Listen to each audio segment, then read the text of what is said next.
All right, Shalom. First and foremost, I want to give all praises, honor, and glory unto Yahweh, Bahashem, Yahweh Shai, Bahashem, Rachak Wadash, and double honors unto the apostles and elders of Great Millstone, and peace and blessings to all you Akim out there who pushing his word with all truth and sincerity, and as well as all you believers out there who believe in on the gospel. And it's the brother Quara Abad from the GMS Houston camp. And real briefly, I got a little time real quick here at the job. And I want to do a lesson on, something I was just meditating on coming in this morning. And, man, at times we wake up, in the morning, and we don't feel like going to the job. We don't feel like being bothered with coworkers or just being in the society. We don't feel like being in traffic, And I kind of woke up just aggravated. That's another day of this bullshit again. You see? And not too long after that, a thought came into my mind, and it was, and I'm saying verbatim, but it was, man, we're at the end of the world. What's not to be happy about? You see? Now, again, this morning, I'm just, just aggravated. Gotta fucking go out to society, but the I don't want to say a voice spoke to me, but a thought came to mind, like, man, we're at the end of the world. What's not to be excited about? And that's kind of what I want to do a lesson on. And again, man, we at the end of the world. And when I say the world, the end of Esau's world, the so-called white man, right? His age of ruling, having dominion on earth. We at the end of it. And again, seeing we at the end of his world, what that mean for us, we got a whole kingdom coming, And not just that, even before we get to our kingdom, we seeing the downfall of our enemy as we speak live and in time. Everything we've been saying, starting with the apostles, the elders, the brothers, of Great Millstone and other camps who teach the like doctrine, everything we've been saying for years is finally playing out, and it's like things are happening daily. Daily. We're in an exciting time. You see? Although time's speeding up, the Spirit had me do a lesson a couple of weeks ago. Although time's speeding up, look, time is on our side. If you're a believer, time is on our side, man. Everything that we've been hoping for, looking forward to, even the downfall of the society, seeing these people struggle, guess what? We to that point. Look at what's going on with these hurricanes. The Lord ain't letting up. The Lord ain't letting up. Look what's going on with you just had Helene hit last week, and in the same area, or 2 weeks ago, and in the same area, the Lord sent another hurricane. And who knows what's going to happen with this one. On top of many other struggles these people going through. But the point is, this is what we've been waiting on, right? This is what we've been looking forward to. So, the saying, are you not entertained? Right, we should be entertained as believers right now, because everything we've been hoping for, the Lord is giving it to us and showing it to us, man. Matter of fact, let's start with this. This just came to mind. Yahweh Shai said it. This is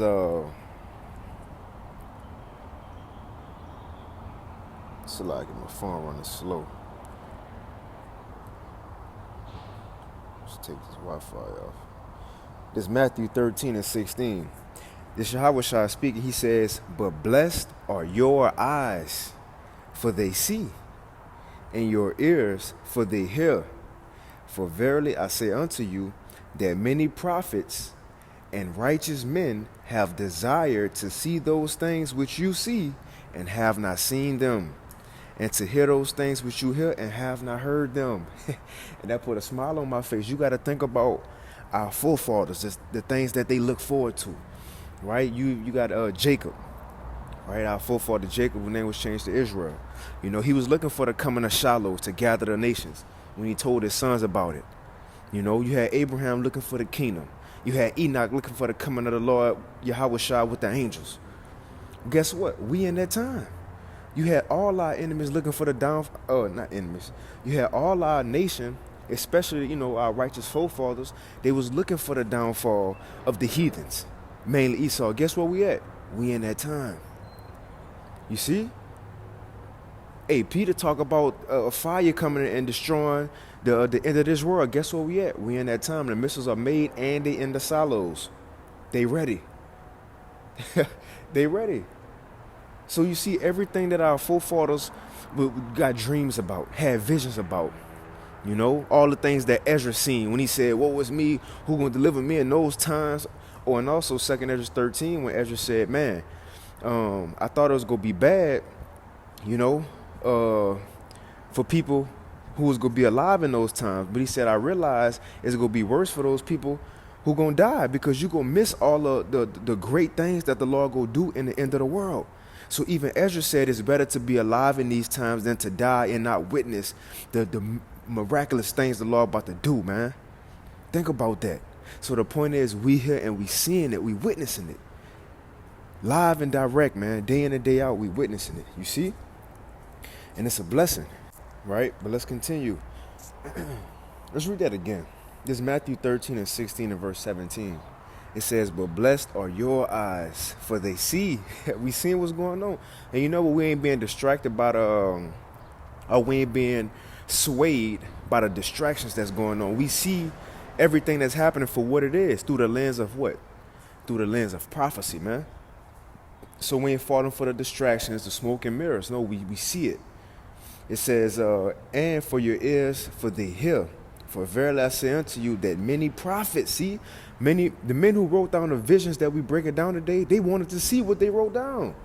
It just wasn't their time to, well, they hear in the reincarnation, but when they seen these things, heard about them, got dreams about them, they ain't know what it was about. Daniel, for example. Daniel got the dream of Nebuchadnezzar's statue and broke it down, but ask Daniel who the feet and the toes. He wouldn't be able to tell us, "Oh, that's America and they on the EU." You see? No, man. But guess what? We in that time to where these things are laid out. There's no more guessing, no more scratching the head and asking the angel what this mean. You know? Who is this? What this beast was? No, we know everything. We see everything because why we living in that time. It's revealed now. Let's keep reading. And we're going to move on. It says, "For verily I say unto you that many prophets and righteous men have desired to see those things which you see and have not seen them, and to hear those things which you hear and have not heard them," man. And I'm thinking of that First Peter, how I said the prophets of old wrote those things down, but they wrote them for us because it's going to happen in our time. So again, going back to the, I think that's First Peter chapter 1. You know how the prophets of old, you know, they inquire and search diligently of the grace and the mercy and the salvation that was going to come unto Israel. So they've been looking for it, but it says they didn't live in that time for it to happen, but they wrote those things for us. Guess what? We in that time. So again, going back to it, yeah, I know we got to be in this world, even speaking to myself, because that's how the inspiration of this lesson came. Hey, we got to be in this world, you know, amongst these people. You know, we aggravated because we know how the world's supposed to be. You know, and it's not how it's supposed to be. How the wicked prospering, as it may seem, these proud people still happy, the rainbow, you know, flag community still in their pride, you know, some spicy Skittles, right? And it vexed us, man, just like Lot. It vexed him day to day. But what's our comfort, though? What's our comfort? Going back to I might title with this, but we at the end of the world. What's not to be excited about? All this shit about to end anyway. And that's why even though these disasters happening, as they would say, natural disasters like in Florida, yeah, Americans, they sad, talking about pray for Florida and pray for Tampa. Yeah, we're praying for our brothers and the believers out there. But no, we want this place to be destroyed. We want plagues to come, man. We need that. So as more extreme hard times happen to these people, it's going to be their time to mourn, and now it's going to finally be our time to laugh, to smile. Now, why would somebody smile in a time like this, a time when a lot of death is happening? Because this is what we waiting on, and we know what it's going to lead to, our kingdom. So going back to it, what's not to be excited about? We at the end of the world. And the end of the world, really, we got all our eggs in a basket concerning the end of the world. The end of Esau world, because that's the day Yahweh Shai go come back. So we need this to happen, man. You know? Let's get that when Yahweh Shai said that. I think it's John 16. Yeah, it's John 16. Let's get this real quick. since I just quoted it. So this John 16, this Yahushua speaking. He says in verse 20, he says, "Verily, verily, I say unto you, that ye shall weep and lament, but the world shall rejoice." See, it was once upon a time where we was, weeping and lamenting as believers. Why? Because it was, struggling on a daily. Prophecy may have not been moving how we want to move. And looking at these people in the world, how they don't fear the Lord, but they prospering and getting by. And we just be, vexed, day in and day out. So it's our time to lament because we want righteousness to be set up on the earth. But as we going through it, suffering, it says, and the point I'm bringing this out because seeing we coming to the end of the world, times are changing now. The people of the world don't want the world to end. We who in the world, in this belief, we want this to end. So if we coming to the end of the world, we should be happy right now. Why they about to mourn? We should be happy that these plagues and hurricanes coming. They about to mourn for that. We should be happy when famines come in. They about to mourn for that.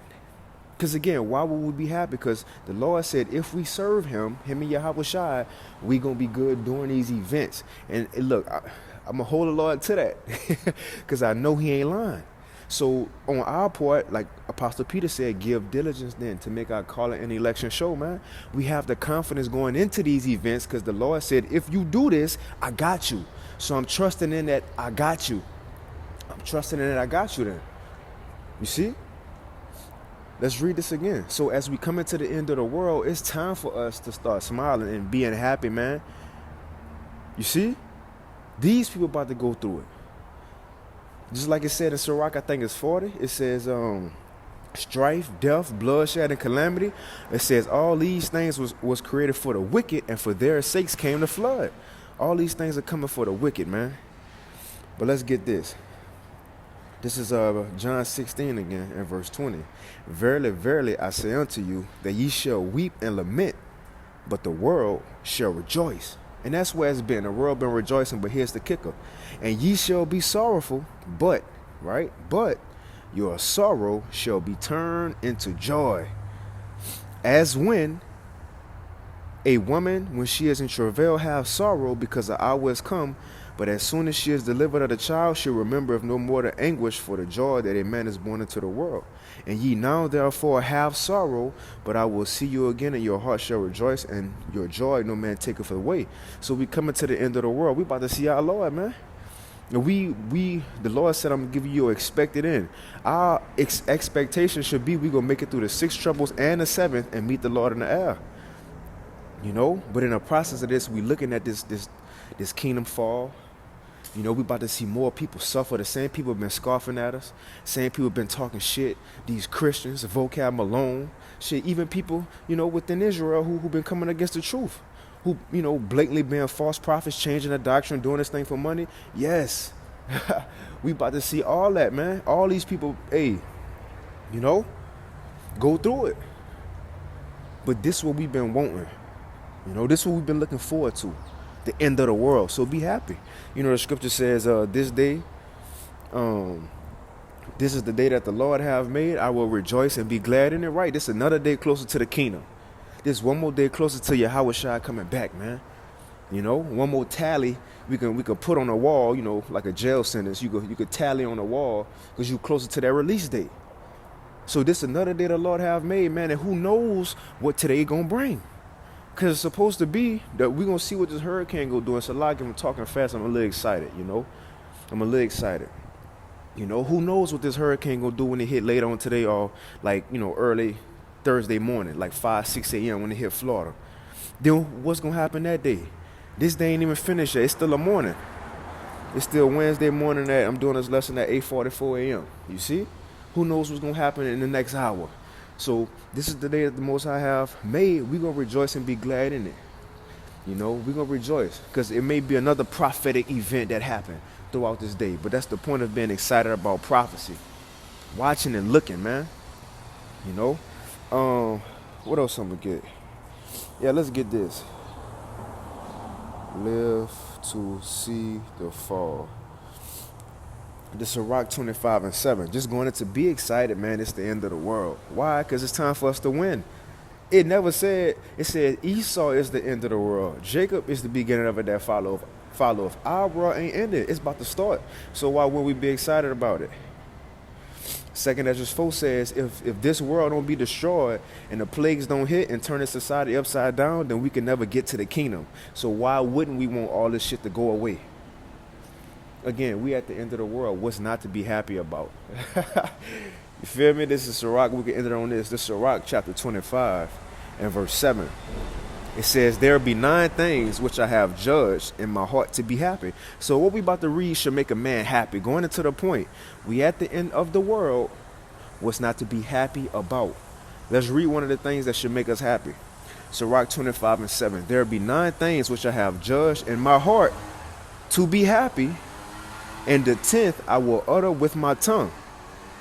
A man that have joy of his children, right? And he that liveth to see the fall of his enemy. That's a Selah right there. We should be happy now. Yeah, we got to get up, go to work for this, man, but this shit ain't gonna last long. You know, pay bills and get gas and you get your car checked and tune ups. It ain't gonna last long, man. We should be happy. We literally seeing a downfall of our enemy. And this is something our forefathers been want to see. We here. And the main enemy is Esau, but we here seeing it, man. You know, but I'm in it right there, Lord. When this lesson was edifying, I want to give all praise, honor, and glory to Yahweh. Ba'ashim Yahushua, Ba'ashim Rachakodash. He's starting to cut grass and shit over here. And once again, double honors to the apostles and elders of Great Millstone. Peace and blessings to all you walking out there who pushing this word with truth and sincerity. And as well as to all you believers out there who believe in the gospel. Hey, keep fighting, keep pushing. We're almost out of here. With that, shalom.